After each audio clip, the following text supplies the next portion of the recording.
في حته الباص عنده شويه، بدا يعرف يمسك الكره ويتقل عليها ويباصي ويطلع الكره منه كويس. طيب رمضان لعيب مش لا خلاف عليه، لازم أن يكون موجود في التشكيل الاساسي.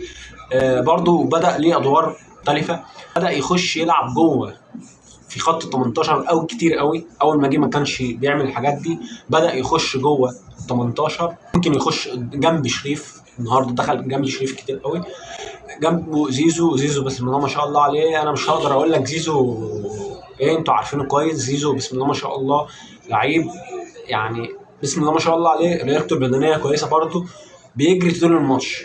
يعني انا شايف ان زيزو بيجري طول الماتش ولعيب بسم الله ما شاء الله عليه، جايب النهارده جونين، هو راجل المباراه ويستحقها الصراحه.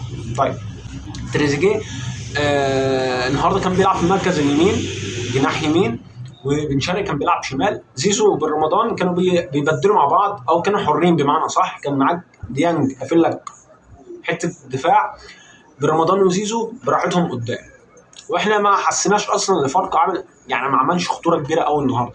فعشان كده تحس ان الماتش كان يعني ديانج كان مقفل لك الدنيا ورا. الجيم ما كانش قد كده النهارده، يعني كان مش وحش بس مش اللي هو جامد. من شرقي برضه ما كانش ظاهر قوي، بس بدا يظهر في الشوط الثاني شويه، بدا يعمل ترقصتين ثلاثه وعمل اسيست حلو قوي لزيزو.